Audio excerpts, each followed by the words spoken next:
Sallama a gare ku uwa, musamman ma masu bibiyar mu a wannan tashar tamu ta Nawa'i. Ya zama dole mu yi amfani da wannan damar domin isar muku da godiya mai tarin yawa bisa kasancewa da mu da kuke ta hanyar bibiyar wannan tashar tamu. Kullum sai ƙara tururuwar subscribe ake ta tayi ga tashar. Gaskiyar lamari hakan yana ƙara mana ƙarfin gwiwa da kaimi na ƙara ɗaura ɗamarar sako muku wasu sababbin ayyukan masu armashi game da nishaɗantarwa.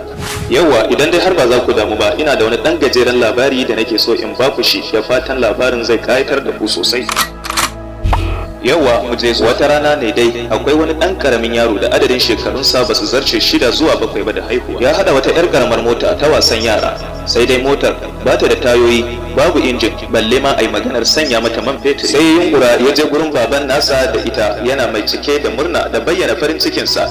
Ya nuna wa baban nashi yana mai cewa da shi, baba kaga sabuwar mota ta da na kera ta da kai. Sai baban nasa ya ce da shi bayan ya karba ya gani, kai amma fa tana da kyau, gaskiya fa ta yi kyau sosai. Ashe za ka dinga kai mu unguwa da ita ni da umarka? Sai yaron ya ce ai hakan ba zai yi ba baba. Sai baban ya ce da shi ko me yasa haka? Sai yaro ya ce da shi ai kaga ba ta da tayoyi baba, ba ta da injin, kaga kuma ta ina kenan za a sanya mata man fetri balle ma har ta yi tafiya. Sai baban nasa ya ce kai amma yaro kana da basira, ai zancen ka haka yake, kayi gaskiya ko tamtama babu a kalamanka. Iko sai rabbana. To wannan shine abin da ya faru tsakanin ɗan ƙaramin yaro da mahaifinsa.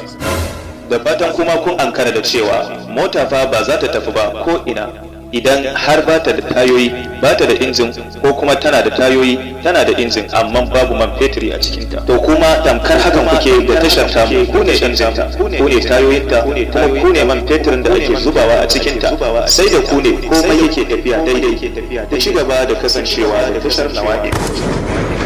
Please subscribe, like and share. Please subscribe, like and share. Please subscribe, like and share.